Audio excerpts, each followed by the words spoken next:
We're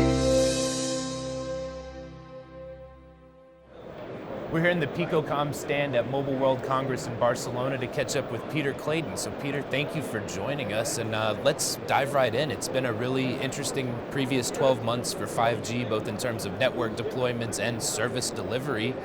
Still some challenges that operators are going to have to navigate. What kind of trends are you tracking there? Well, I think almost all operator deployments today have been their macro cell networks, which is exactly what you expect.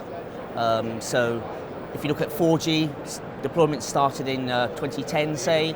By about 2014, there were macro cell rollouts have been largely complete, and people were doing infills using small cells.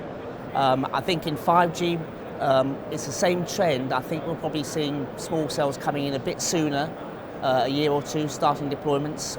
We're seeing certainly a lot of operators looking at quite large numbers.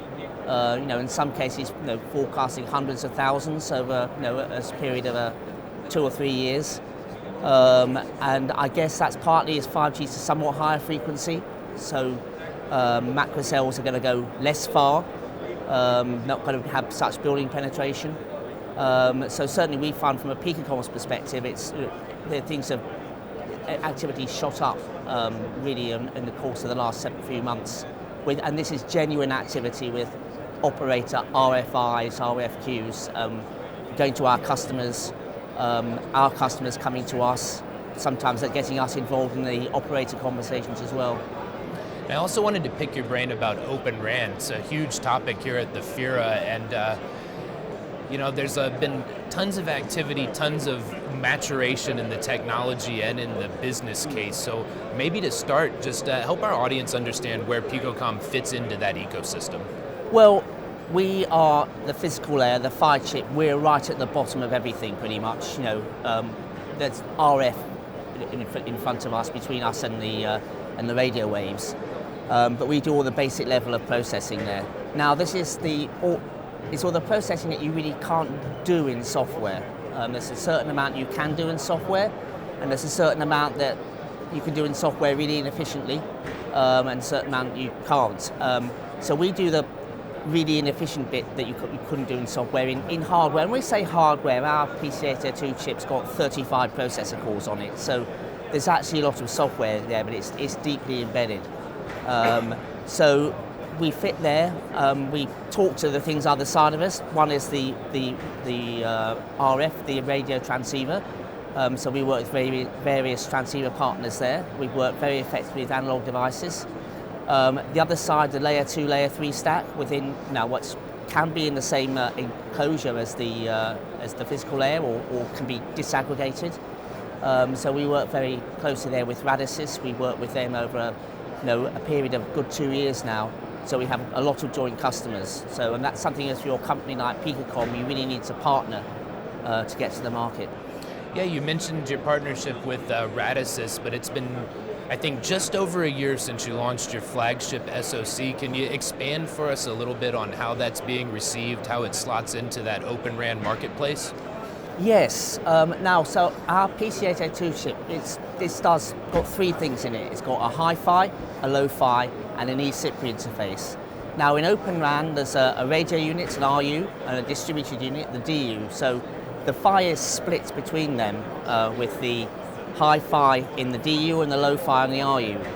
So we're going into sort of 3 types of opportunity. One is where it's a DU, so you use the hi-fi and the eCPRI interface. The other is in the RU, so you use the eCPRI interface and the low-fi. And if you don't use the eSIMPRI interface, use the hi-fi and the low-fi, that's more of an integrated G-Node B. So you mentioned the RU and the DU, so maybe we can change the perspective a little bit from the way an operator would see things. So as you continue to develop products with your OEM and other technology partners, what does that do for an operator? What kind of benefits can they see? What kind of use cases can they deliver? So one of the chief things that we deliver compared to like the early generations of Open RAN deployment, so O-RAN Alliance compatible, is we have a chip that's optimized for the job, so it's a lot more efficient in terms of being able to do something that's lower cost, meeting the sort of cost profiles that customers are looking for now. They want an RU to cost a few $100s, not $2,000, for example, for small cell type of deployments. But the other really important thing is power.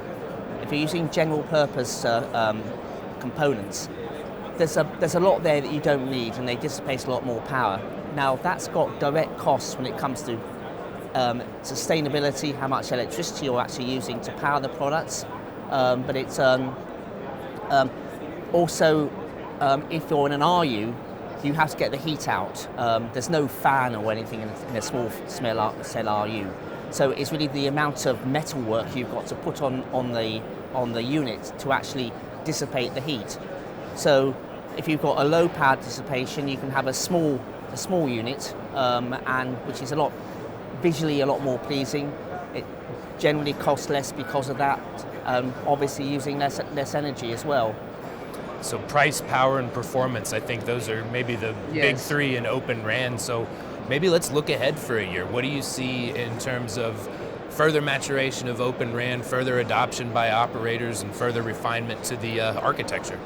I mean, I think there was a debate once, is there going to be Open RAN, isn't there going to be Open RAN? And I think it's just everything.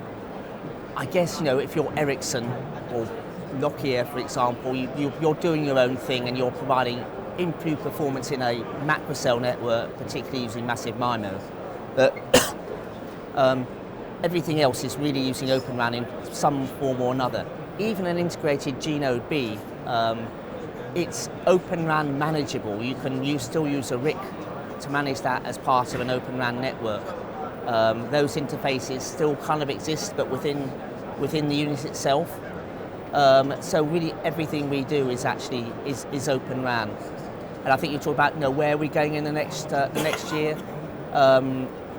We're saying that there's always this big delay between people start development of something. They go through a process of developing, like our customers are. They then go into operator lab tests, field trials. Then operators they can only take a long time, like about a year, before they start planning their deployments, and you actually start things being deployed. But over the course of next year, I think we're going to actually start seeing some reasonable volume deployments. So Peter, it's really great to get your thoughts on these industry trends, where Picocom fits in, and the development trajectory of Open RAN. Seems like the best yet to come. So thank you so much for your time. Thank you very much, Sean.